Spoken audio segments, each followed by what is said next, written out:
Giliin kita eh.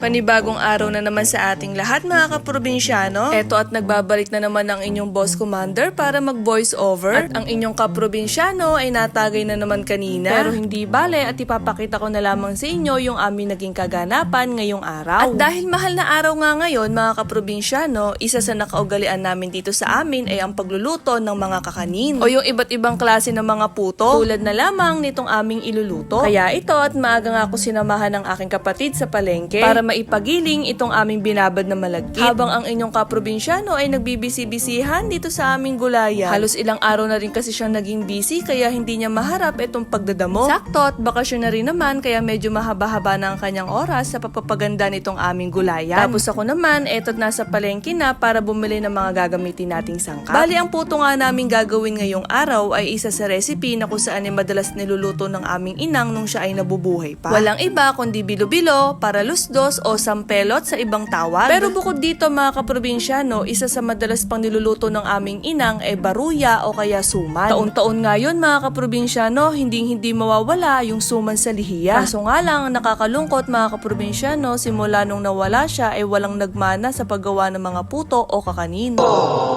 Kaya eto at naisipan namin magluto ngayon ng paralusdos o bilo-bilo. Pero ngayon, ibibigyan naman natin ng ibang kulay para buhay at masarap sa mata. Bali gumamit nga pala kami ng food color dito, isang violet at isang color green. Abay gusto pa nga ninyong kaprobinsyano, dagdagan daw ng color red at color yellow. Abay para ka kung rainbow na yun na. Katulong ko nga pala nagbilo-bilo dito itong aming tiyahe na asawa ni Amaing Super Mario. Buhay pa nga yung aming inang ay siya na talagang katulong sa paggawa ng mga puto. Kaso nga lang hindi kasi niya naman na yung ibang ginagawa ni ina. Kaya nga lalo namin siyang namimiss kapag ka mga ganitong klase ng okasyon. Ang nakakatuwa pa nga sa aming inang mga kaprobinsyano, aba kahit Pasko at bagong taon ay hindi nawawala ang suman sa lamesa. Tapos sasamahan pa nga niya yon ng inangit. Ay talaga mga kaprobinsyano, perfect combo yun. Tapos naalala nyo pa ba mga kaprobinsyano yung gilingang bato? Yun bang mano-manong gilingan? Naabutan nyo pa ba yun mga kaprobinsyano? Yung aking inang kasi meron nun kaya talagang sobrang sipag niyang gumawa ng puto. Kaya kahit papaano meron talaga kaming natutuhan sa kanya. Sa pagluluto naman itong paralusdos mga kaprobinsyano madali lang naman. Kailangan lang natin pakuluin ng maganda yung pangalawang piga ng gata na may kahalong isang pitsil na tubig. Tsaka natin ilagay yung binilog-bilog nating malagkit. At kapag ka naglutangan na, pwede na nating ilagay itong kamote, buko at tsaka langka. At tsaka namin inilagay itong vanilla at 1 kilong asukal. Dahil 1 kilo lang din naman itong pinagiling naming malagkit. At ang pinakahuli nga namin inilagay itong sago, saging na saba at tsaka yung kakanggata. Alam niyo po ba mga kaprobinsyano, dahil po sa okasyon ngayon talagang wala na akong mahanap na saging na saba. Dahil talagang nagkakaubusan na sa palengke. Tip ko nga sa inyo mga kaprobinsyano, kapag ka nakulangan kayo sa lapot, pwede po kayong magdagdag ng cornstarch. Tunawin nyo lang po sa kaunting tubig. Dahil maganda na nga ang pagkakulo, eto at tinikman na ng inyong kaprobinsyano.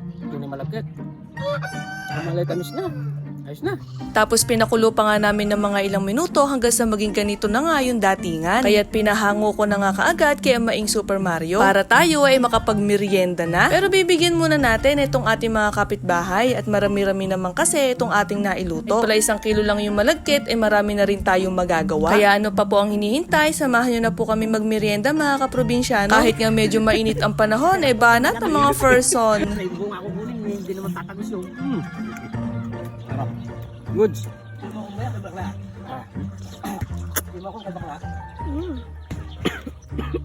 Sarap. Nam-nam. Para sa'yo, unang subo.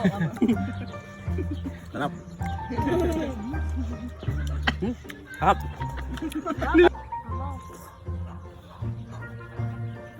Paano ba yan mga kaprobinsyano? Hanggang dito na lang. Maraming salamat po sa inyong suporta. Sana hindi nyo po makalimutan ng mag-like and share. Bye!